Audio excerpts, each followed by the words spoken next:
Ready? Dr. Fox, you ready? Anytime. Okay.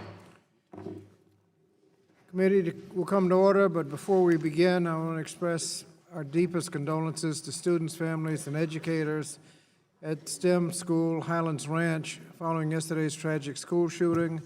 We understand that in addition to the heartbreaking death of one student, several others remain in critical condition. Our thoughts are with them and their loved ones. This morning, we're taking an important step to protect our nation's children from abuse and neglect, but yesterday's shooting, the second shooting at a school campus in 2 weeks, is a painful reminder that we have failed to protect young people from gun violence. In February, the House did pass H.R. 8, the Bipartisan Background Checks Act of 2019, and we continue to await Senate action. I note that a quorum is present. The committee meets today pursuant to notice to consider H.R. 2480, the Stronger Child Abuse Prevention and Treatment Act. The chair announces that any requests for recorded votes may be rolled pursuant to Clause 2, Rule 11 of the Rules of the House of Representatives and Committee Rule 13B. Pursuant to House Rule 11, Clause 1, the chair may recess the committee at any point. I now recognize myself for an opening statement. Today, we're here to mark up H.R. 2480, the Stronger Child Abuse Prevention and Treatment Act, or Stronger CAPTA, a bill to invest in families and improve health and safety of our nation's children. Following the enactment of the first Child Abuse Prevention and Treatment Act, or CAPTA, more than 3 decades ago, the rates of child abuse and neglect steadily declined. But in recent years, as the opioid epidemic and other pressures have devastated communities and families across the country, we've seen a worrisome increase in the prevalence of child maltreatment. While it is too soon to definitively connect the opioid epidemic and the rise in child maltreatment, evidence suggests that the two are closely linked. Today, 1 in 7 children suffers from child abuse or neglect. From immediate physical injury to long-term emotional trauma, child maltreatment may permanently hinder a child's development and lead to lifelong consequences. Congress has charged this committee with the legislative responsibility to assist in eradicating this crisis. The bipartisan legislation before us today updates CAPTA to fulfill this important responsibility in 4 important ways. First, Stronger CAPTA elevates the importance of federal investments in prevention. Research shows that the best way to protect children is to provide both targeted prevention to families at high risk of maltreatment and primary prevention services that reach families before they become vulnerable to factors associated with abuse and neglect. Yet prevention services have long been underfunded, leaving many states with the ability to support only a fraction of families in need. In response, Stronger CAPTA authorizes substantial federal support to help states build delivery systems of prevention services capable of reaching more than 3 million children and families every year. This investment will not only strengthen families and protect children, it will save taxpayers billions of dollars annually. Spending more money to prevent child maltreatment means spending a lot less money on special education, health care, and criminal justice. While this initial investment does not fully meet the growing need for preventive services, it is an important step forward.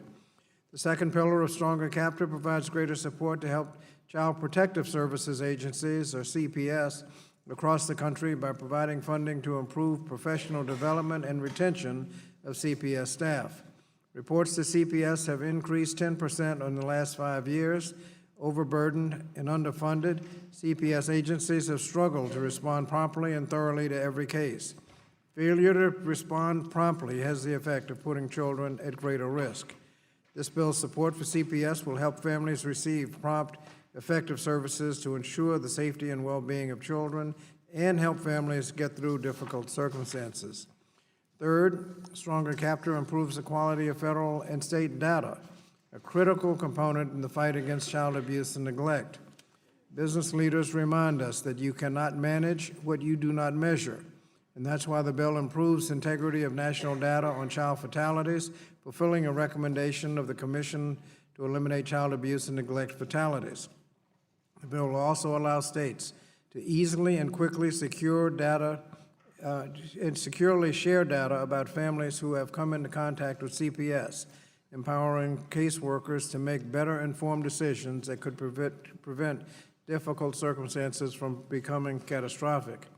Had this data exchange system been in place last year, it is likely that we would have prevented the tragic death of Heaven Watkins, an 11-year-old girl who died last year as a result of child abuse. Heaven's parents had a known history of child abuse in Minnesota, but authorities in Virginia did not recognize the need for immediate intervention because they were not aware of this history. By breaking down barriers to information, we can prevent children like Heaven from slipping through the cracks. Finally, stronger capture builds on a bipartisan commitment to help families grow stronger and stay together. For too long, federal funds have focused not on building strong families, but on treating and punishing broken ones. That's the wrong approach. 2 years ago, Congress passed the historic Family First Prevention Services Act, led by former Congressman Sander Levin. This bill shifted federal investments in child welfare from a sole focus on treatment to a strong focus on prevention. This legislation we're discussing today represents the next step forward in this path by expanding prevention services to all families and by adding further protections to ensure that families stay intact when doing so is in the child's best interest. The bill also includes an initiative sponsored by the gentlelady from Wisconsin, Ms. Moore, which adds protections to ensure that children are not removed from their families solely on the basis of poverty. It further calls on states to ensure that decisions about child removal are driven by data and not racial stereotypes. The bill also includes language to direct states to institute task forces to make recommendations to assess the efficacy of their state laws with regard to widespread sexual abuse carried out by some of our most trusted institutions in society. I want to recognize Ms. Shire and Mr. Connor for their leadership in drafting this bill. I'd also like to recognize Ms. Bonamici, Ms. Trahan, Mr. Johnson, Ms. Stefanik, and of course, our ranking member, Dr. Fox, for their hard work on this vital bipartisan priority. I strongly urge my colleagues to support the legislation, and I yield to Dr. Fox for the purpose of an opening statement. Thank you, Mr. Chairman, for yielding, and thank you also for helping to make this a bipartisan bill. You and I have spoken several times over the past few weeks as the bill before the committee this morning has taken shape. When our roles were reversed, we worked closely in a similar fashion to produce, to report, and ultimately to pass much-needed bipartisan reforms to the Juvenile Justice Act and the reauthorization of the Missing Children's Assistance Act. When it comes to serving the most vulnerable Americans, children and youth, you and I and the other members of this committee have built a record of which we can all be proud. I hope and I believe we can continue to build on those accomplishments. It says a lot about Washington that those efforts and what we're doing here today don't capture a lot of attention. I don't think that's because what we're doing now and what we did then was bipartisan, although it's certainly a break in the trend. The more likely reason is that when it comes to children who've been hurt or children who are in danger, the solutions are complicated. Every circumstance is unique, and there are so many contributing factors.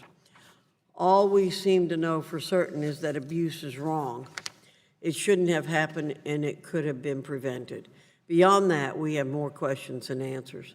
The people who go to work every day to serve and to provide treatment to children and to families who have experienced child abuse have a lot of those answers, and I'm pleased that the legislation before us now empowers them to be the leaders in preventing and treating child abuse.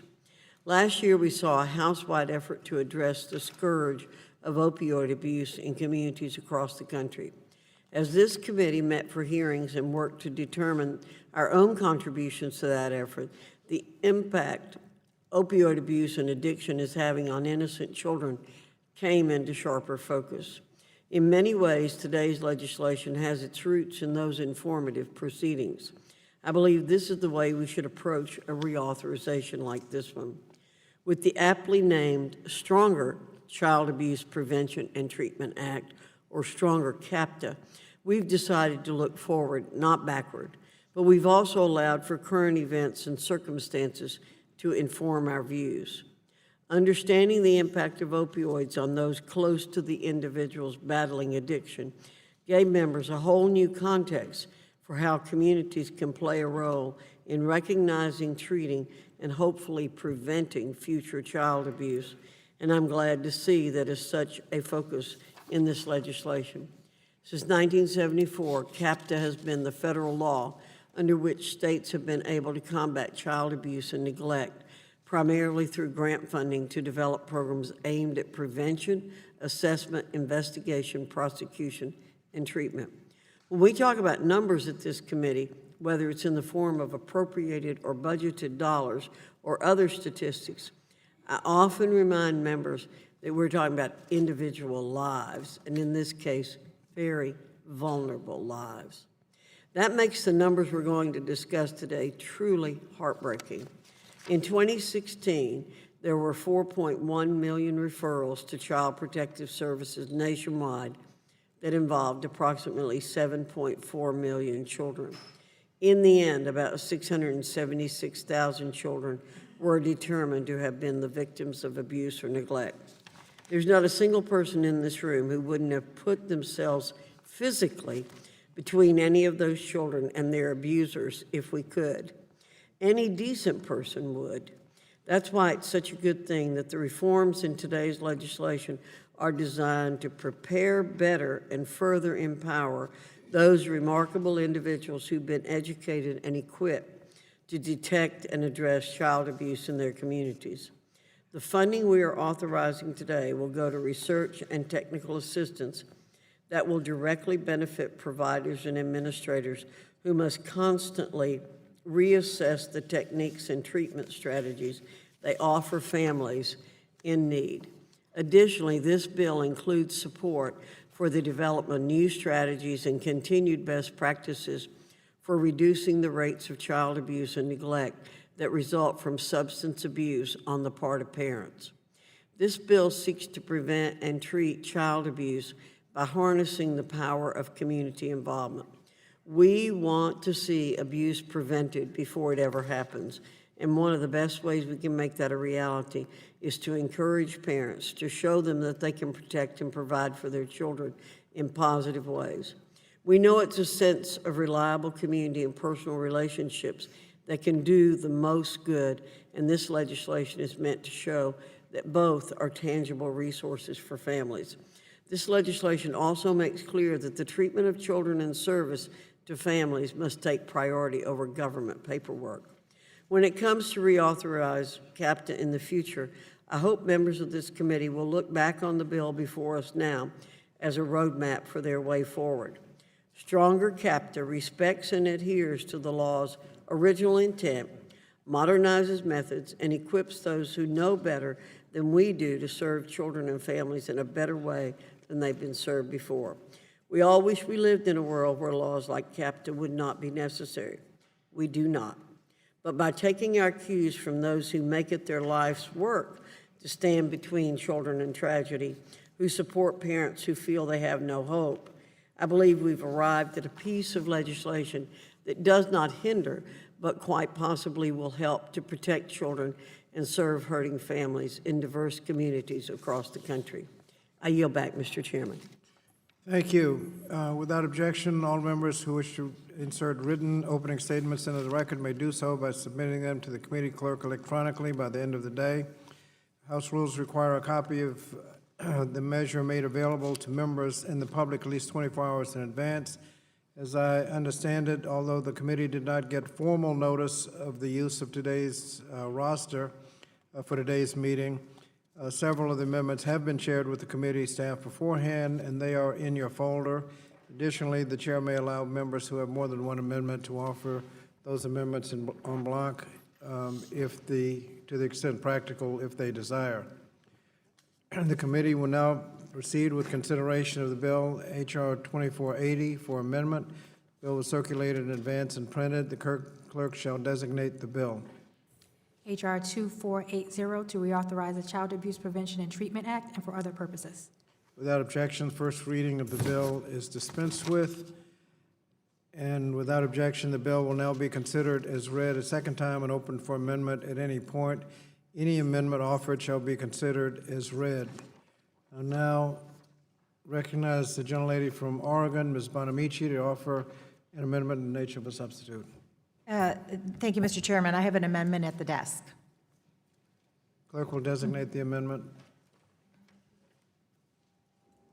Amendment in the nature of a substitute to H.R. 2480, offered by Ms. Bonamici of Oregon. Without objection, the amendment shall be considered original text and open to amendment at any point. The amendment in nature of a substitute has already been distributed and is in each of your folders. I now recognize the gentlewoman for 5 minutes to explain the amendment in the nature of a substitute. Thank you, Mr. Chairman. First, as chair of the Civil Rights and Human Services Subcommittee, the subcommittee with jurisdiction over the Child Abuse Prevention and Treatment Act, or CAPTA, I'm proud to be an original co-sponsor of the bipartisan Stronger Child Abuse Prevention and Treatment Act, or Stronger CAPTA. I want to thank Chairman Scott and Ranking Member Fox, and also thank the subcommittee chairman, subcommittee Ranking Member Comer and subcommittee member Representative Schreier for their work on this bill. Child maltreatment is a public health crisis and a threat to the future of our country. Although we've made progress toward reducing cases of child maltreatment since the passage of CAPTA, in recent years, the rate at which children are abused and neglected has steadily increased, and evidence suggests that the opioid crisis is giving rise to new challenges in protecting vulnerable children. In my home state of Oregon, I've met with parents, healthcare professionals, community leaders, veterans, people from all walks of life who have shared heart-wrenching stories about how the opioid crisis is taking lives and inflicting pain on families. And this crisis can be particularly devastating for mothers and newborn children.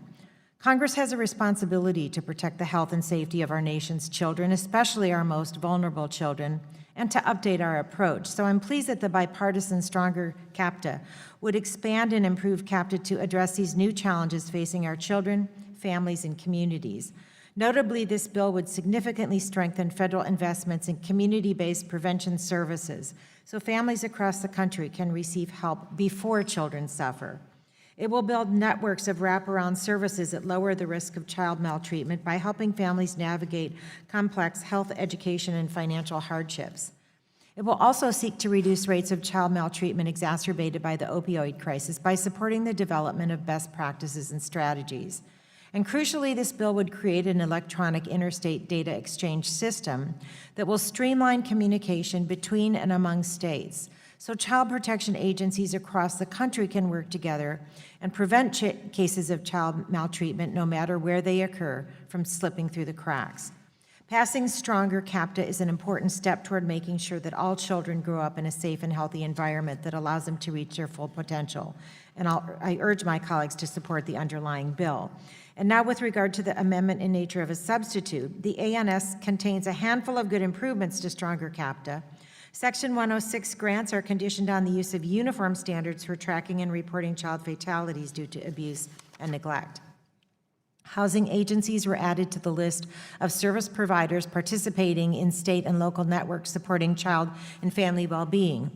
Housing can be a major stressor for families, and establishing links between the child welfare system and agencies that support families in finding and securing stable housing will go a long way to help families address the root of their stressors. In Section 107, Indian tribes and tribal organizations were added to the list of entities that receive equitable distribution of assistance. In Section 108, a new study was added requiring GAO to examine and make recommendations about issues relating to child abuse and neglect in Indian tribal communities.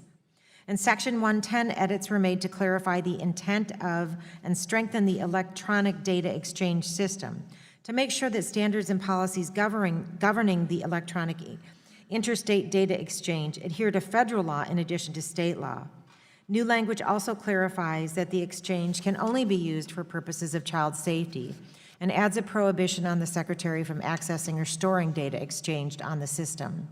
The amendment will also front-load funding in the initial years so the Secretary can appropriately support the development of the pilot of the electronic data exchange system. Finally, the administrative cap in Title II was increased from 4% to 10%. I again thank my colleagues on both sides of the dais for their support of this bill to protect children, and again thank Chairman Scott and Ranking Member Fox for their continued leadership. I urge all of my colleagues to support this amendment in the nature of a substitute, and I yield back the balance of my time. Thank you. Does anyone else wish to speak on the amendment? Gentleman from Kentucky, lead co-sponsor of the legislation, Mr. Comer. Thank you, Mr. Chairman. I'll be brief, but as the lead Republican on this bipartisan legislation, I want to state for the record my support of the underlying legislation as well as this amendment in the nature of a substitute. No child should ever have to endure the pain of abuse or neglect by a parent or caregiver, and that's why today's work is so important. The Child Abuse Prevention and Treatment Act is the key federal legislation that helps states combat child abuse and neglect. I believe what we're doing here today makes the law stronger and better. The scope of this law is significant, and the number of children that are affected by abuse and neglect each year is staggering and absolutely heartbreaking. In 2016, Child Protective Services received over 4 million referrals involving 7.4 million children. Teachers, law enforcement, and social services professionals accounted for over half of all referrals. Of those 4 million reports, 2.2 million received a direct response from Child Protective Services. Of that number, approximately 676,000 children were determined to be victims of abuse or neglect. While neglect is notoriously more challenging to confirm, it still accounted for close to 75% of cases reported to Child Protective Services. And while we know that abuse can have serious lasting impacts on children well into the latter parts of their lives, research shows that effects of neglect can be just as detrimental. In fact, some studies have shown that neglect can have an even greater impact on a child's healthy brain development. As this committee works to make CAPTA more effective in our fight against child abuse and neglect, our efforts begin where they should, with prevention. Prevention takes a holistic approach to combating neglect and abuse by focusing on strengthening communities and educating parents and caregivers on how to keep children safe. The bill before us today makes important changes to improve states' approaches to prevention and better help children and families in need. The changes in this substitute amendment serve to strengthen the introduced bill. I appreciate working with Representative Bonamucci, the chair of our subcommittee which oversees this legislation, and Representative Shire, the lead sponsor. I think these changes, along with stronger accountability, have truly made this a stronger CAPTA law. After all, children who have suffered abuse and neglect have unique needs, and it is our duty to ensure they receive the best care. I think this bill goes a long way in reaching that goal. I'm proud to be the lead Republican on the bill, and I'm proud of all the effort that has gone into this legislation from all the members here. And I yield back. Thank you. The gentlelady from Washington, the lead sponsor on the bill, Dr. Schreier. Thank you, Mr. Chairman. I move to strike the last word. I am excited to help lead the effort in revamping legislation that provides federal support for preventing child abuse and neglect. Thank you, Chairman Scott and Ranking Member Dr. Fox, for considering this legislation today. It has been 9 years since Congress comprehensively reauthorized CAPTA, the Child Abuse Prevention and Treatment Act. This Congress, I partnered with several of my Democratic and Republican colleagues to introduce the bipartisan Stronger CAPTA Act, which would help states and communities address the recent rise in cases of child neglect, abuse, and death, many of which can be linked to an increasing number of parents affected by substance abuse. The Stronger CAPTA Act will overhaul a prevention system that has always been overworked and under-resourced. In Washington state, only 11 of about 125 programs that apply for funding receive it. The support my state gets from the federal government is about 50 cents per child per year. The Stronger CAPTA Act will increase funding so that more families in need can access services. Tied to that funding increase, states and communities will work to create more effective prevention systems that are designed to help families before something awful happens to a child. I am hopeful that because of this legislation, Washington State will build on their efforts of supporting new mothers with parenting coaching, helping families teach social, emotional, and early literacy skills, expanding programs for tribal families, counseling families and children exposed to violence and homelessness, and expanding the countless other programs in place to help families seeking support. I'm also excited that states may now receive a grant for the work they do around early detection of child abuse, infant abuse, and neglect, which comes from a bill that I introduced with my Republican colleague, Representative Stivers. As a pediatrician, I take care of the children and families we're talking about here today. I would love to see every family have access to parenting tools. My bill will go a long way to making sure that every family gets the support they need. Thank you to my colleagues, Representatives Trahan, Johnson, Stefanik, Bonamici, and Comer, and Chairman Scott and Ranking Member Dr. Fox, for your work to address the well-being of children and help families get the support they need to ensure that their children grow up in a stable and loving environment. I also have a letter here from the American Academy of Pediatrics supporting this bill, and I asked to have this letter included into the committee report. Without objection. Thank you. I yield back. Someone else want to speak on the bill? Gentlelady from Massachusetts, Ms. Trahan. Mr. Chairman, I move to strike the last word. Gentlelady is recognized for 5 minutes. Thank you, Mr. Chairman. Today, the committee considers a critical piece of legislation, the Stronger Child Abuse Prevention and Treatment Act. I'm proud to join my colleagues on this bipartisan effort to protect our nation's most valuable resource, our children. I don't need to convince anyone here today that child abuse and neglect is pervasive across our country. It hurts families across state lines, district lines, and party lines.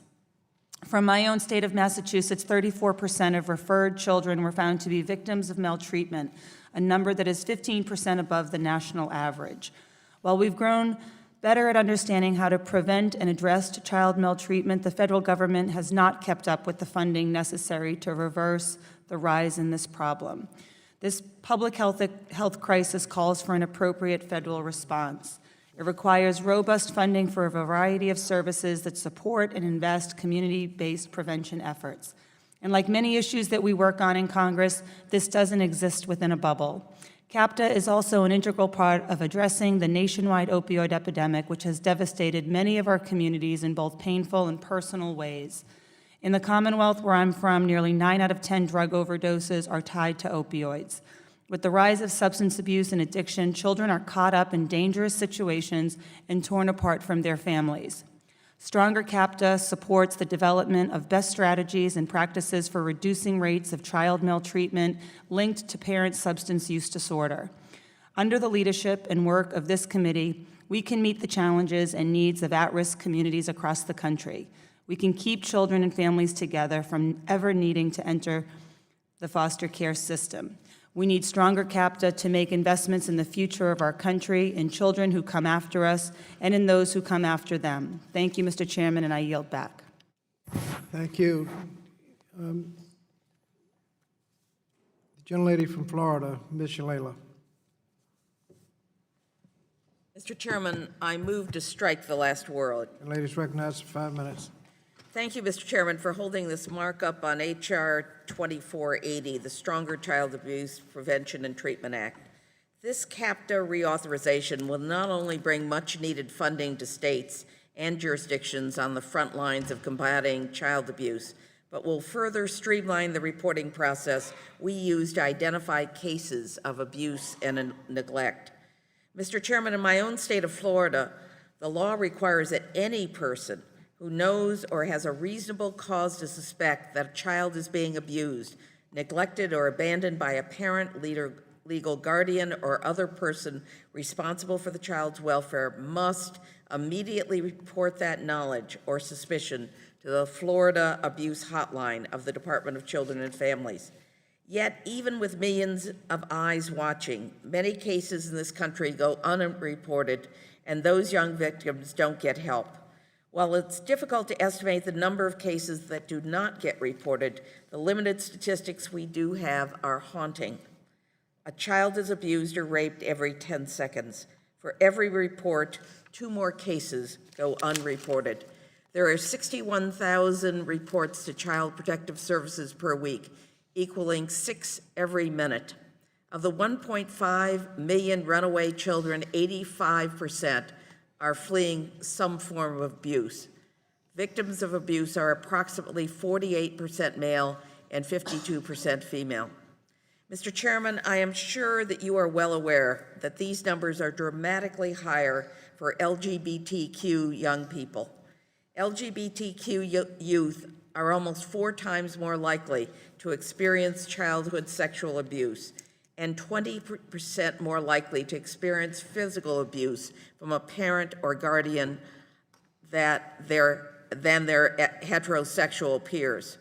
Few practices threaten the mental health of LGBTQ youth more than attempts to change their sexual orientation or gender identity. Children in the child welfare system are vulnerable to being subjected to these efforts by multiple sources: social workers, referring youth to mental health providers that engage in conversion therapy, foster parents taking youth to church to help them pray the gay away, and placement staff teaching youth to dress, talk, or walk in gender-conforming ways. In 2019, assessment by the National Center for Lesbian Rights reported that an estimated 20,000 LGBT youth ages 13 to 17 will receive conversion therapy treatments before they reach the age of 18 in the 41 states that currently do not ban the practice. An estimated 698,000 LGBT adults in the United States have received treatment to change their sexual orientation or their gender identity at some point in their lives, including about 350,000 who received treatment as adolescents or as young children.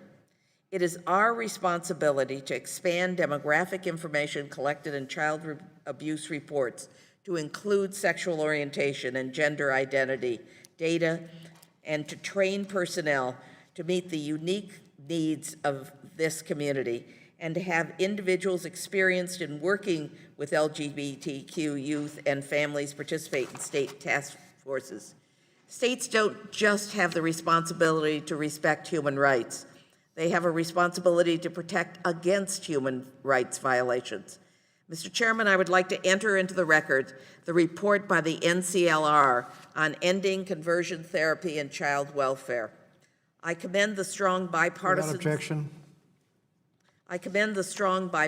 efforts to put forth by the ranking member and yourself that we must do more to highlight and elevate the stories of LGBTQ kids who enter the child welfare system. I am proud of the adopted language in the bill that includes sexual and gender minorities youth in the list of children who would benefit from the adoption services. I will note that LGBTQ young people are overrepresented in foster care, where they are more likely to experience discrimination, abuse, neglect, and risk of harm. A 2019 study found that 30% of youth in foster care who identified as LGBTQ and 5% as transgender, compared to 11.2% and 1.17% of LGBTQ youth not in foster care. My hope is that with the inclusion of this sexual and gender minorities language, no matter how limited it may be, we can focus our attention to better serve those who have historically been neglected. Similarly, the importance of the social work profession and social work knowledge must continue to take the precedent when finding solutions to these issues. Long-term outcomes of childhood sexual abuse are the ongoing societal issue that requires in-depth understanding, not only from the general public, but also from professionals in the field of social work. I think this bill accomplishes that goal. Thanks again for scheduling this markup, Mr. Chairman. I yield back the balance of my time. Thank you. Would others wish to speak? The gentlelady from North Carolina. Thank you, Mr. Chairman. Move to strike the last word. Gentlelady is recognized for 5 minutes. Thank you.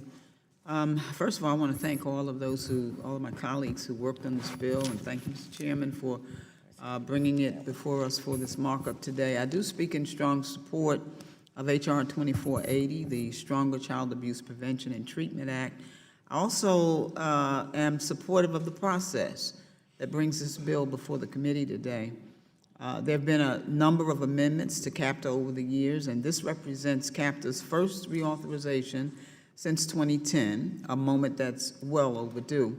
It's refreshing that both the majority and minority were able to work together to put forth a reauthorization that will support prevention, assessment, and treatment activities while solidifying the federal role in supporting research, evaluation, and technical assistance for child welfare systems nationwide. Approximately 700,000 children in this country are abused or neglected annually. There are over 3 million children in our child protective services nationwide. For decades, CAPTA has been the key federal initiative to protect these children and to place them in safe environments. So today, the committee honors the legacy of CAPTA and puts it on a future path of success, and it does so on a bipartisan basis. I yield back, Mr. Chair. Thank you. Any other gentleman from Texas? South Dakota, excuse me. Thank you, Mr. Chairman. I move to strike the last word. Gentleman's recognized. For almost a decade, I served on the board of a home for abused and neglected girls that's based in Mitchell, my hometown. And their stories were hard to handle. And we work in a town, all of us here on the dais, where people assume that we can't get anything done, that it's all about partisan bickering. And I'm proud to be an original co-sponsor of this bill. I know a lot of people in this room have done a lot of work to bring it to this point. This is a great instance where Republicans and Democrats can look at 676,000 abused children last year and say that we can do better. And this bill doesn't just throw money at the problem. Of course, resources are important, but it also provides important flexibility for states. They're on the front lines.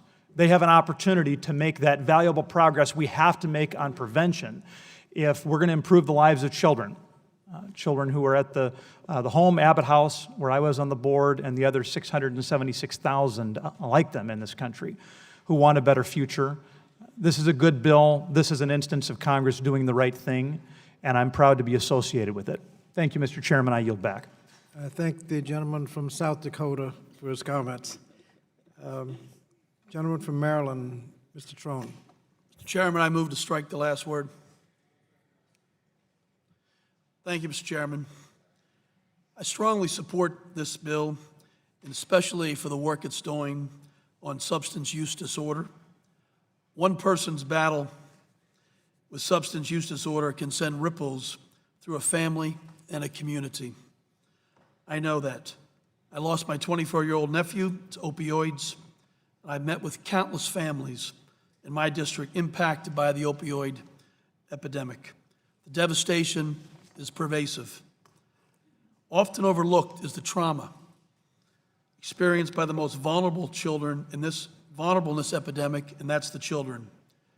During a recent visit to the Western Maryland Regional Health System, I was shocked to learn nearly 1 in 4 babies are born with alcohol or drugs in their bloodstream.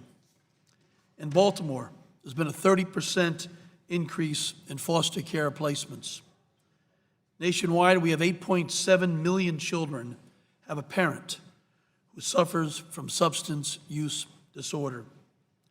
Children dealing with traumatic experiences face social, emotional, physical, and mental health challenges that last into adulthood. Left unaddressed, childhood adversity can lead to difficulty in school, poor health outcomes, and diminished opportunities as an adult. Children who've experienced 4 serious traumatic experiences are 10 times more likely to abuse drugs and 12 times more likely to commit suicide than children who have not experienced these adverse experiences. But we know resiliency can be built into children. That's why investments in primary prevention and a strong reauthorization of CAPTA is so essential. We want all of our children and families to have the support necessary to heal and thrive. Thank you. I yield back. Thank you. The gentleman from Michigan, Mr. Levin. Thank you, Mr. Chairman. I move to strike the last word. Gentleman's recognized for 5 minutes. Mr. Chairman, I'm so happy to be here and to follow my colleagues like Mr. Trone and Mr. Johnson, who've spoken recently in this really bipartisan effort to strengthen CAPTA. As a country, we know how to prevent child abuse and child neglect effectively, but we've let our children down as we failed to provide the necessary funding to reverse the rise in child maltreatment. According to recent data, abuse and neglect are creeping into the lives of way too many children in my home state of Michigan, to use us as an example. From 2009 to 2015, the state's child abuse and neglect rate rose from 12.9% to 16.8%, a 30% increase. In 69 of 83 counties in Michigan, child abuse and neglect rates either remain the same or increased, in some areas by more than 50%. Public investments must be directed to help prevent these issues by supporting programs that connect children, youth, and families with an array of services and caring individuals to ensure their needs are met. That's why I'm proud to be a co-sponsor of this bipartisan bill, which will authorize funds for the expansion of prevention services that will reach over 3 million children annually, foster new research, and support state child protective services agencies. As members of this esteemed committee, one of our most important jobs is protecting our children's well-being. I'm glad we're coming together in such a bipartisan fashion to prioritize our kids today. Thanks again, Mr. Chairman, and I yield back. Thank you. Are there amendments to the bill? Gentlelady from Washington. I have an amendment at the desk. The clerk will designate the amendment. Amendment to the amendment in the nature of a substitute to H.R. 2480, offered by Ms. Jayapal. Gentlelady is recognized. Thank you, Mr. Chairman. I am proud today to offer an amendment that would clarify current law concerning plans of safe care. States develop these plans to care for infants exposed to opioids and other substances in utero, and generally plans of safe care are implemented by healthcare professionals and social workers to ensure the child's safety and well-being and help families get the treatment and support that they need. Up until recently, states only created these plans when infants were exposed to illegal substances in utero, and it became clear during the opioid crisis that infants were being impacted by the abuse of legal drugs during pregnancy, so Congress updated the law in 2016 to ensure that all infants and families impacted by substance abuse could get the care they need. Unfortunately, as an unintended consequence, some states have interpreted this new law very broadly. Some states are creating plans of safe care and automatically referring all infants exposed to substances in utero to Child Protective Services, even if the mom was using the substance in a treatment plan assisted by a doctor. This could be medication-assisted treatment for opioid withdrawal. The GAO found that 17 states are not only automatically referring these cases to CPS, but also opening a CPS investigation. Under current law, mothers using antidepressant medication could also be referred automatically to CPS. And for some mothers, it is the right choice to continue treatment during pregnancy for their own health and the safety of their baby. Moms and families should be able to heed their doctor's advice without being automatically referred to Child Protective Services or having an investigation open. And I am proud, Mr. Chairman, to have the support, bipartisan support of my colleague, Representative Guthrie, on a bipartisan fix for this unintended consequence and to ensure that states do not create plans of safe care for or refer for CPS investigations infants whose exposure to substances in utero is the result of the mother taking medication as prescribed by a doctor.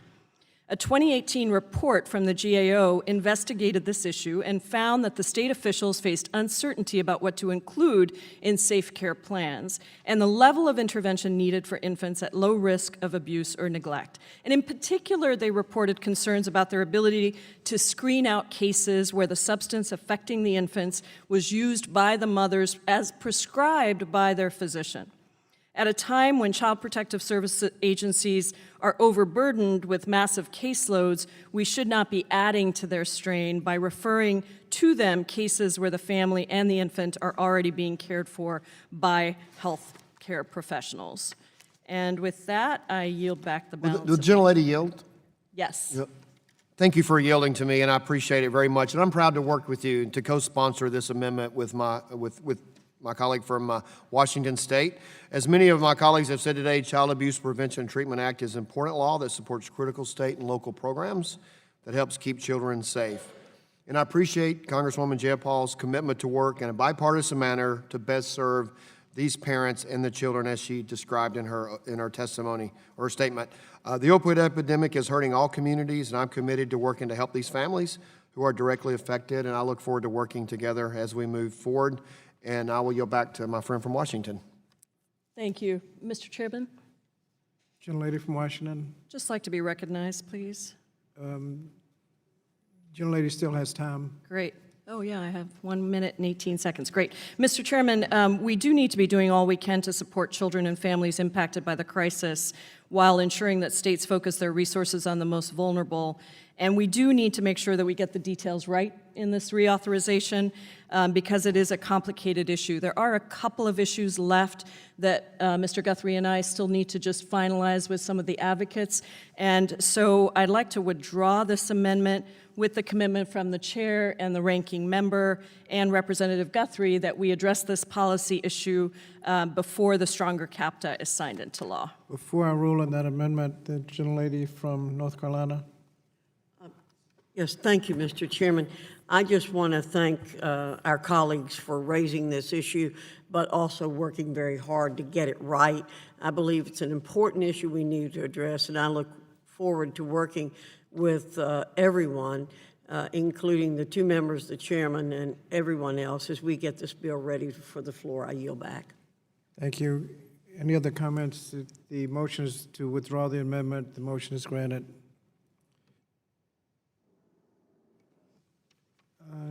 Next amendment, gentlelady from Georgia, Ms. McBath. Do you have an amendment? Yes, Mr. Chairman, thank you. I have an amendment at the desk.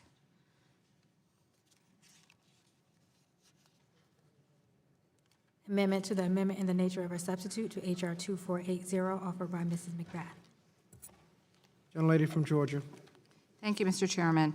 Children are truly the future of our country, and our next teachers, they're our next doctors, they're our next police officers, and they're our next members of Congress.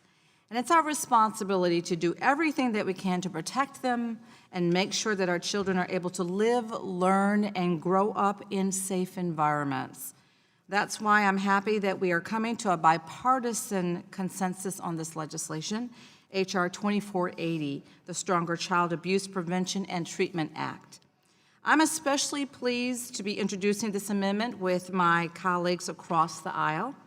Congresswoman Elisa Stefanik, our amendment would establish a national children's abuse hotline to provide a necessary resource for victims of child abuse. And my home state of Georgia ranked 5th in the nation for the highest number of child abuse-related deaths in 2017, and 3rd for calls to hotlines to report abuse. Parents, youth, mandated reporters, and any other concerned community member can call the National Child Abuse Hotline when looking for immediate help and support during moments of crisis and doubt. And establishing this National Child Abuse Hotline, we will be one step closer to saving our children's lives. And this amendment is important not only for Georgia, but for the nation. So I do encourage my colleagues to vote yes on this amendment, and thank you, and I yield back the balance of my time. Does someone else wish to speak? The co-sponsor of the amendment, Ms. Stefanik. Thank you, Chairman. I'm proud to have co-led this amendment with my colleague across the aisle, Ms. McBath. This improves the bill. I'm proud to be an original co-sponsor of the underlying bill, a stronger CAPTA, because not only does it improve support for the state systems, but it focuses on prevention with the goal of stopping child abuse and neglect before it ever happens. And part of preventing child abuse and neglect is providing that information and assistance to youth seeking help. So as Ms. McBath pointed out, in many cases, children want information, yet they don't feel comfortable going to an adult they know. Sometimes they want to talk to someone to better understand if what they are seeing or experiencing is abuse or neglect. In some cases, adults want to understand specifically how they can report or what they can do to stop child abuse and neglect. So a hotline, whether that is a telephone line or a text or chat system, this is a critical aspect of providing that information in a non-threatening way. So I am proud to support this amendment, which adds a demonstration project to provide funding for this national hotline to prevent child abuse. I appreciate the work across the aisle. This strengthens the bill. I urge my colleagues to support it, and I yield back. Thank you. Is there further debate on the amendment? If not, the question is on the amendment offered by the gentlelady from Georgia. All in favor will say aye. Aye. All opposed say no. Opinion of the chair, the ayes have it. The ayes have it, and the amendment is agreed to. Next order of business is an amendment. Gentleman from Idaho. Thank you, Mr. Chairman. I have an amendment at the desk. Clerk will report the amendment. Amendment to the amendment in the nature of a substitute to H.R. 2480, offered by Mr. Fulcher.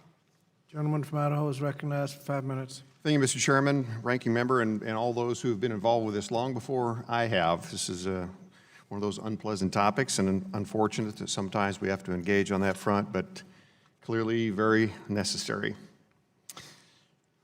This amendment will require due process to be examined by the working group reviewing child abuse registries. But, Mr. Chairman, that information needs to be fair and it needs to be accurate, and that's really the focus of what this amendment is. Child abuse registries provide critical information to law enforcement and child protective service workers to know what has happened to a child in the past. This amendment will add a requirement for the working group to look at best practices for ensuring due process for any individual included in a state's child abuse and neglect registry. Some specific examples of that: the level of evidence it takes to get on the registry, the notification process for inclusion on the registry, and to whom that information is available. Now, these practices will help ensure fairness and that the information included is actually helpful in protecting children. I believe this amendment will make it a stronger bill that will protect families and improve the process for helping children in need. And once again, the summary of this is to require best practices ensuring due process for individuals that are on that registry. And with that, Mr. Chairman, I urge support of the amendment, and I yield back the balance of my time. Is there further debate on the amendment? If not, I recognize myself. I think it's very important because inappropriate listing on these registries can have a devastating effect, and there needs to be due process. So I thank the gentleman for his amendment. Is there further debate? If not, the question is on the amendment offered by the gentleman from Idaho. All in favor will say aye. All opposed, no. Ayes appear to have it. The ayes have it, and the amendment is adopted. Does the gentleman from Maryland have an amendment? Mr. Chairman, I have an amendment at the desk. Clerk will report the amendment. Amendment to the amendment in the nature of a substitute to H.R. 2480, offered by Mr. Trone. Gentleman from Maryland is recognized for 5 minutes on his amendment. Thank you, Mr. Chairman. I'd like to start by thanking my colleague, Mr. Wright of Texas, for working with me to introduce this important amendment. We both agree it's essential to build a robust and sustainable child welfare workforce. We have seen a 10% increase in the number of reports submitted to Child Protective Services agencies over the last 5 years as the opioid epidemic has hit communities around the country. This strains already underfunded and overburdened agencies. Child welfare workers who respond to such reports perform incredibly important work, but this work is challenging. Helping vulnerable families exposes workers to secondary trauma, which can lead to high levels of burnout. This is borne out by the data. Researchers have estimated in some states up to 40% of the child welfare workforce changes every year. Recruiting, supporting, retaining a high-quality workforce should be the pillar of every child welfare agency so that families and children can receive effective services. As a businessman, I know that training and retaining are critical to success. This amendment would allow the Secretary to award grants aimed at developing and retaining a high-quality child welfare workforce so that all families receive effective treatment and services. Better equipping our workers with additional training and support ultimately will mean we're able to better serve our most vulnerable children. I urge a yes vote, and I yield back the balance of my time. Gentleman yields back. Is there further debate? Gentleman from Texas. Thank you, Mr. Chairman, and I want to thank my colleague, Mr. Trone, for helping us on this amendment. Our amendment would ensure that those working in the child welfare system are the highest professional quality, allowing for grants to go towards workforce support, recruitment, and retainment efforts. The child welfare system includes some of the most vulnerable citizens in our society. Balancing their protection and the rights of parents, for example, make ensuring these workers receive the education and professional development they need increasingly important. I urge my colleagues to support the amendment and look forward to their support for this great bill. Thank you, and I yield back. Gentleman yields back. Is there further debate? If not, the question is on the amendment offered by the gentleman from Maryland. All in favor will say aye. All opposed, no. The ayes appear to have it. The ayes have it. The amendment is adopted. Next amendment, gentleman from Pennsylvania. Does the gentleman from Pennsylvania have an amendment? Yes, thank you, Mr. Chairman, for recognizing me. I do have an amendment at the desk. Clerk will report the amendment. Amendment to the amendment in the nature of a substitute to H.R. 2480, offered by Mr. Smucker. Gentleman from Pennsylvania is recognized.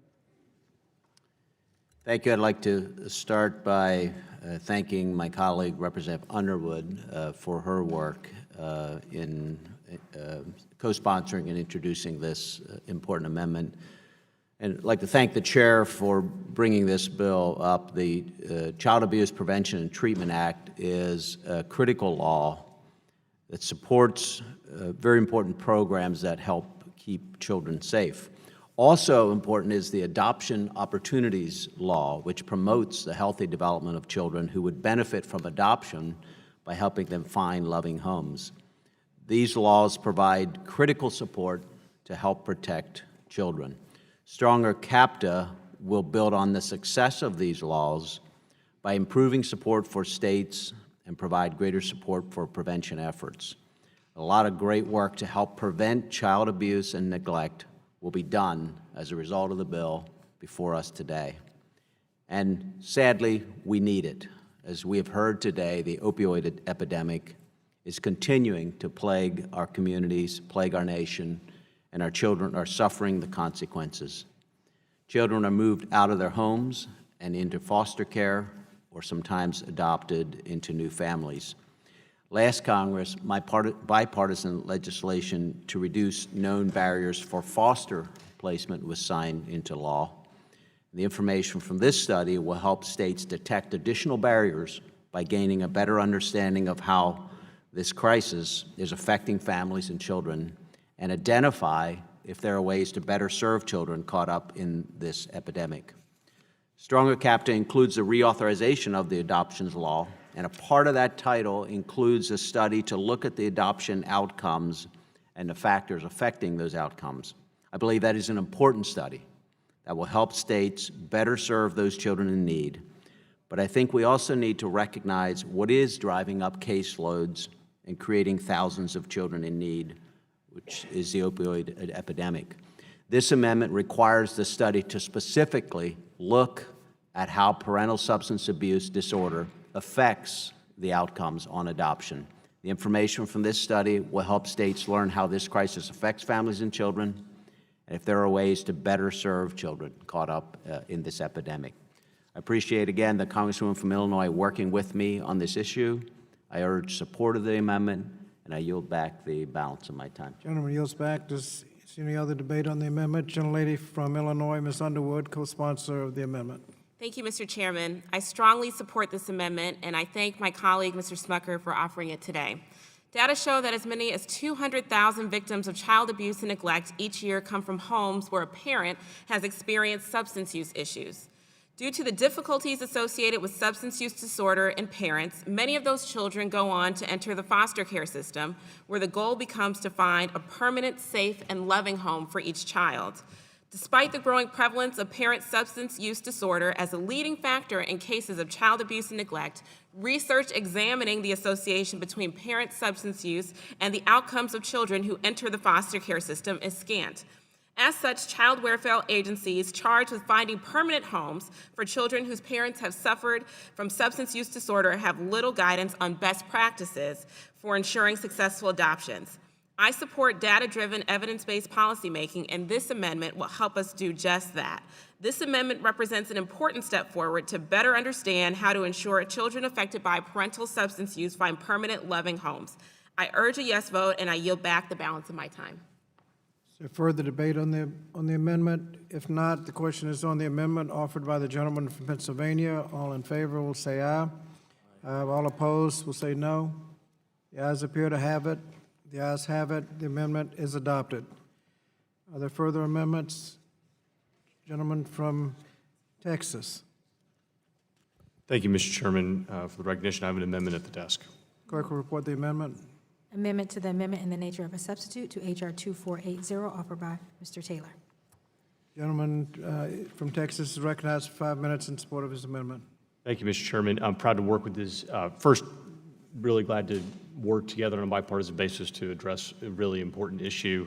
In my time in the state legislature, this was certainly an issue that brought Republicans and Democrats together to work on something that was so important. Something that I've been working, appreciate my colleague from New York and his work in helping me with this. Several states have taken action over the last few years to deal with the issue of forced child marriage. And that is something that Texas has dealt with, Virginia has dealt with, New York has dealt with, other states. But there's still, most states still allow children to be married without their consent.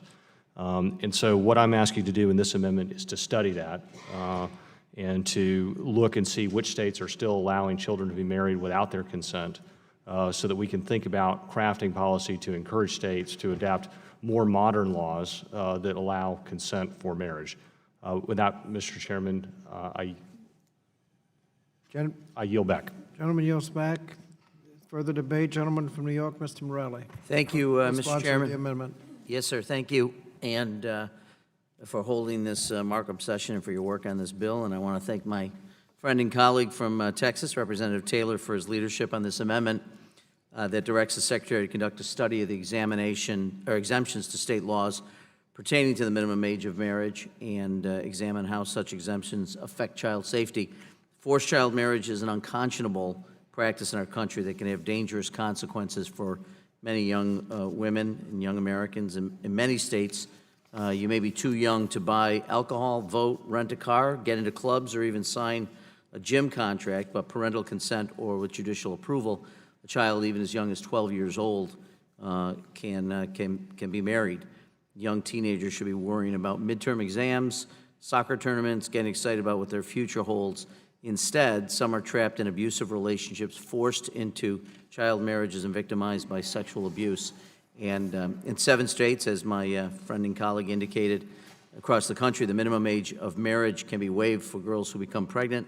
Such an exemption can be used to mask the sexual abuse perpetrated on vulnerable young girls. In many states around the country, an act that would be considered child sexual abuse in any other context is sanctioned if that young child is forced into marriage, and that is obviously wrong and something we need to do something about. I was proud as Majority Leader in the New York State Assembly to be a leader in the work that we did to change the law so that we passed a child marriage law that raised the age of consent from 14 to 18 and banning marriages under the age of 17. I hope we can work towards such a standard nationally, and this amendment is a necessary step to bring light onto the troubling practice of forced child marriage. And again, I want to thank my friend, Representative Taylor, for leading this amendment. I encourage my colleagues to support the amendment, and I yield back the balance of my time.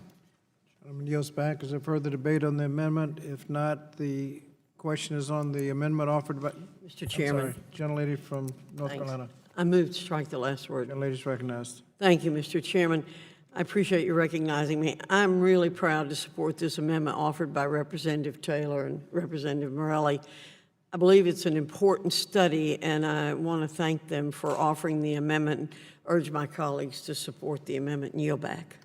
Thank you. Is there other further debate? If not, the question is on the amendment offered by the gentleman from Texas, Mr. Taylor. All in favor of the amendment will say aye. Aye. All opposed, say no. Ayes appear to have it. The ayes have it. The amendment is agreed to. Next amendment, gentlelady from Pennsylvania. Do you have an amendment? Thank you, Mr. Chairman. I have an amendment at the desk. Clerk will designate the amendment. Amendment to the amendment in the nature of a substitute to H.R. 2480, offered by Ms. Wild. Gentlelady from Pennsylvania is recognized. Mr. Chairman, I want to thank you and Ranking Member Fox for holding a markup today of the Stronger Child Abuse Prevention and Treatment Act, which is vital legislation that will help keep children safe from neglect and abuse. And I want to thank my colleague from Pennsylvania, Mr. Thompson, for his work on this amendment that I am offering. I'm glad that our committee has been able to come together and work on this reauthorization in a bipartisan way. Data from the Administration on Children and Families from 2016 shows that across the United States, more than 670,000 children were reported as being victims of child abuse or neglect. In 2016, almost 1,500 children in the United States died as a result of abuse or neglect. It is far past time to do more to prevent child abuse and neglect. In multiple institutions in Pennsylvania and across the country, we have seen what happens when child abuse is not properly reported. Every adult in a position of authority over children who suspects or knows about the abuse of a child has a moral duty to report their concerns to the proper authorities. By looking out for children, we can save lives and prevent abuse or neglect before it is too late. Earlier this week, I was proud to introduce the Speak Up to Protect Every Abused Kid Act. The Speak Up Act would take common sense steps to increase reporting of suspected child abuse or neglect. The Speak Up Act would require states to implement a consistent standard for reporting child abuse by requiring individuals with a responsibility over children, such as medical professionals, teachers, and coaches, to report suspected child abuse and neglect directly to state authorities. We have heard too many horror stories about children being abused or neglected, not getting the help they need because adults do not report suspected abuse or neglect to the proper authorities, to the people who can follow up on the concerns and help the children out of dangerous situations. I am proud to offer an amendment today that pulls from initiatives in the Speak Up Act. My amendment would require the Department of Health and Human Services to conduct a study of mandatory reporter state laws and examine differences in rates of referrals related to mandatory reporting state laws to learn how we can more effectively encourage people to properly report abuse. By conducting a comprehensive study of the many state laws related to child abuse and neglect reporting requirements, we can see which reporting laws are working and which ones are leaving children in need behind. This amendment will ensure that reports of child abuse make it to proper authorities because of the people who we empower to help don't know that a child is in need. Everything we are doing here today is for naught. With this important amendment, we can move closer toward our shared goal of protecting children from abuse and neglect. I urge my colleagues to support this amendment, and with that, I yield back. Young lady yields back. Is there further debate? Gentleman from Pennsylvania, Mr. Thompson, co-sponsor of the amendment. Mr. Chairman, thank you. I seek recognition to speak on this amendment. And I want to thank the gentlelady. I also want to thank you, Chairman, Ranking Member, for recognizing me. I'm glad we're here today working to improve the Child Abuse Prevention and Treatment Act. It's a critical law that provides essential support for state child protective service systems and programs to help communities fight against child abuse and neglect. This is a good bill that will improve support for the state systems and better help support the community-based partnerships working to keep children safe. I'm glad to see we're focusing on prevention of child abuse and neglect, because stopping abuse before it happens is how we actually keep all children safe. But unfortunately, there are still kids in harm's way. Every state has a mandatory reporter law detailing who is responsible for reporting harm. I believe that regardless of a state law, the adage of see something, say something is critically important to follow here as well. No adult should allow child abuse to go unreported, and we all have a duty to help protect the children. And while everyone is a part of this fight, I think looking at the evidence to understand how mandatory reporting requirements are helping to protect children is important. Now, this amendment adds an important study that will help us, and more importantly, states, understand the impact mandatory reporting laws can have on protecting children. By understanding the trends and referrals made by mandatory reporters, states can learn about what seems more effective in helping to protect kids from harm. I look forward to seeing the results of this study. I appreciate Congresswoman Wild from Pennsylvania working with me on this issue, and I urge support and adoption of the amendment, and I yield back the balance of my time. Gentleman yields back. Is there further debate on the amendment? Mr. Chairman. Gentlelady from North Carolina. Go ahead. If Ms. Davis wants to speak, please go ahead. Gentlelady from California. Thank you, Mr. Chair, and I certainly want to acknowledge the amendment and the good work of its authors. I just wanted to say as well, as we move forward with all of these amendments and with the bill, we know that education is such a critical aspect of that. I'm always reminded that abuse occurs often in plain sight. Certainly when we talk about sex trafficking and other abuses of children, and that this particular amendment, I think, is very helpful in the reporting to acknowledge the extent to which we need to educate people about how to see it in addition to how to report it. So thank you very much, and I yield back. Thank you. Gentlelady from North Carolina. Thank you, Mr. Chairman. I'm proud to support this amendment offered by Representative Wild and Representative Thompson. As a parent and grandparent, it's devastating to hear the stories of abuse and neglect occurring in our nation today. As we've said numerous times, improving our prevention efforts to help families before it gets to that point is critical. Each of us has a duty to say something if we see warning signs of abuse or neglect, and do everything in our power to ensure the safety of the child. In addition, every state has requirements for mandatory reporting that lay out who is legally responsible for reporting harm. This amendment will authorize an examination of these laws and help states determine the impact that these laws have on keeping children safe. Hopefully, this study will inform evidence-based best practices that states can take into account as they implement laws for better protecting children from harm. I thank my colleagues for offering the amendment. I urge all of my colleagues to support the amendment and yield back the balance of my time. Thank you. Is there further debate? If not, the question is on the amendment offered by the gentlelady from Pennsylvania. All in favor of the amendment will say aye. Aye. All opposed, say no. The ayes appear to have it. The ayes have it, and the amendment is adopted. Are there further amendments? Does the gentleman from Kansas have an amendment? Thank you for recognizing me. I have an amendment at the desk. The clerk will report the amendment. I'm proud to have worked on... The clerk has to report the amendment.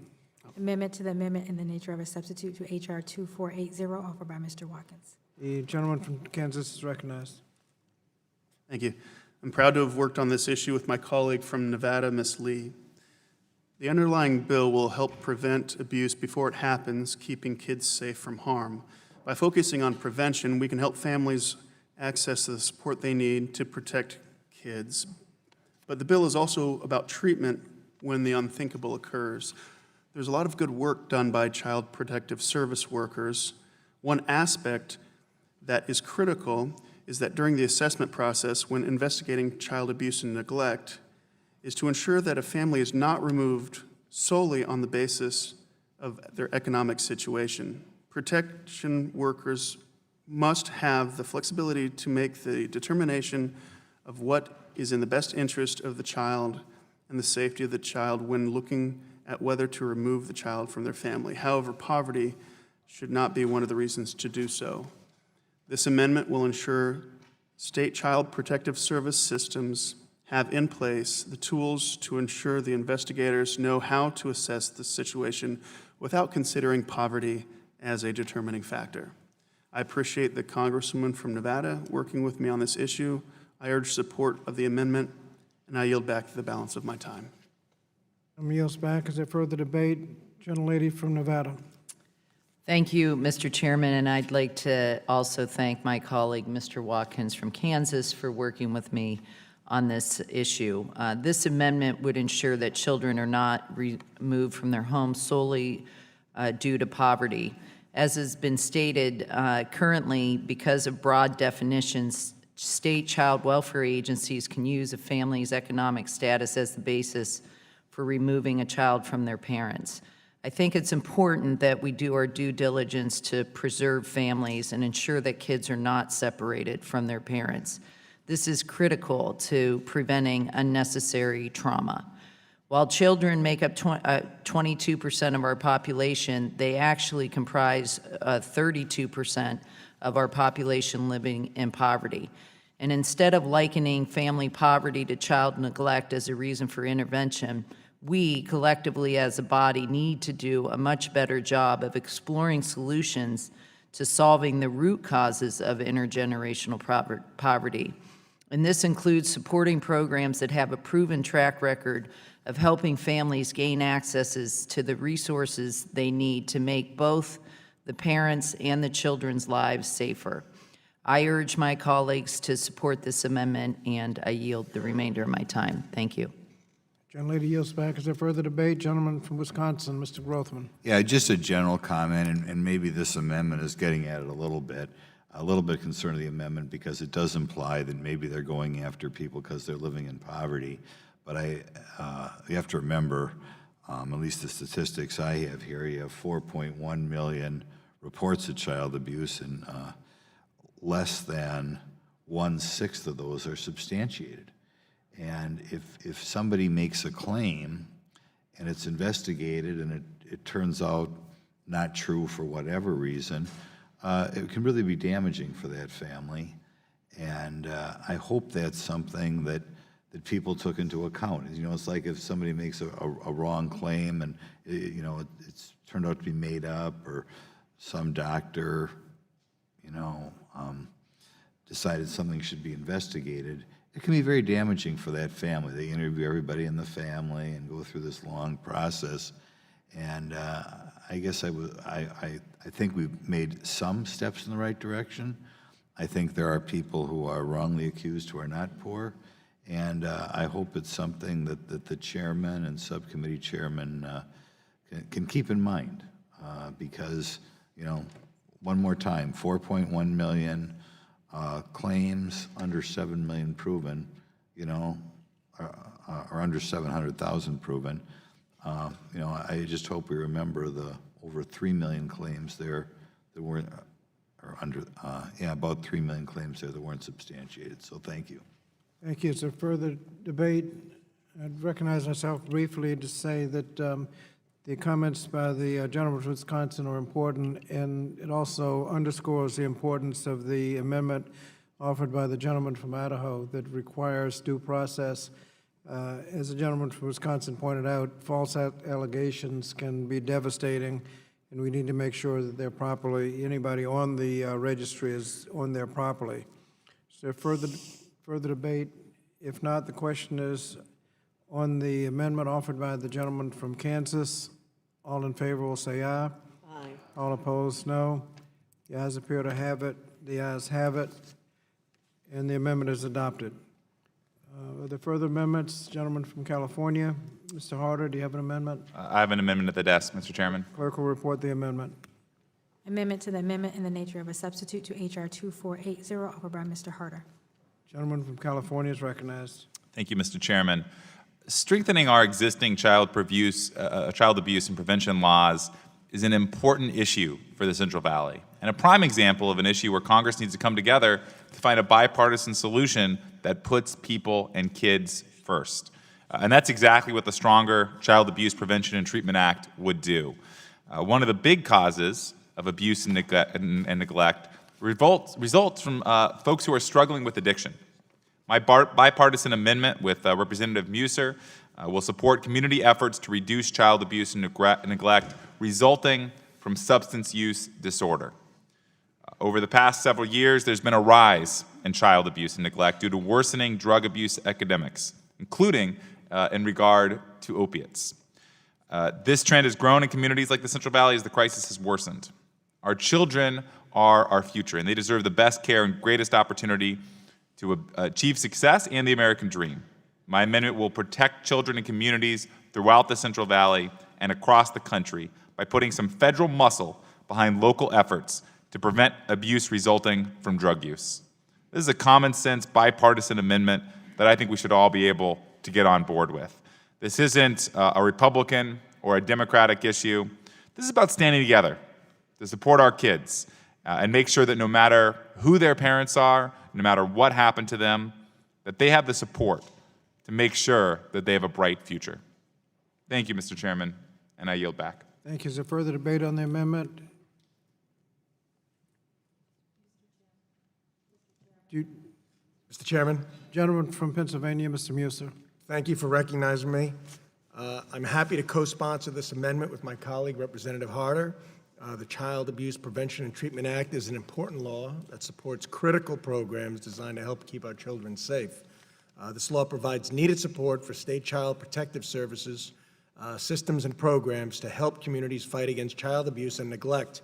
A stronger chapter will build on the success of the law by improving support for states and provide greater support for prevention efforts. Unfortunately, there is still a lot of work to be done. As a nation, we continue to see harm from the opioid epidemic. Children suffer abuse or neglect due to their parent or caregiver suffering from the epidemic. No matter how their parent got addicted to drugs, the children are left to suffer. Communities need help fighting the issue and protecting these children. The amendment allows the Secretary to award a demonstration project to help address the children caught in this situation.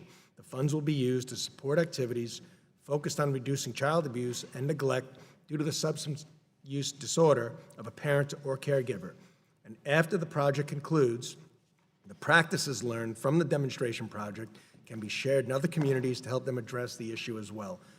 There is no one policy that will end the opioid epidemic, but we must assure that we are utilizing every tool we have to help communities fight and families fight and protect children from harm. I very much appreciate the congressman from California working together on this issue. I urge the support of the amendment, and I yield back the balance of my time.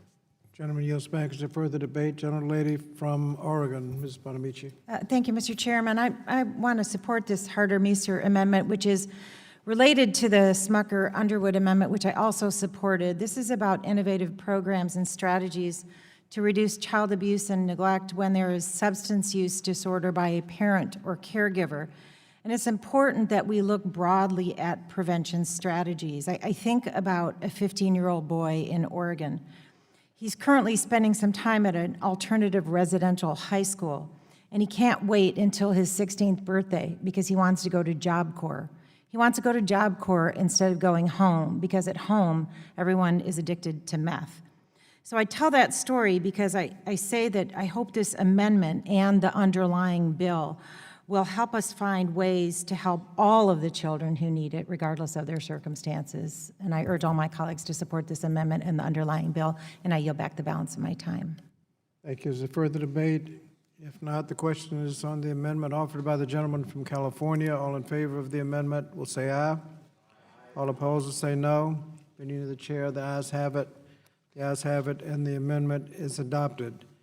Are there further amendments?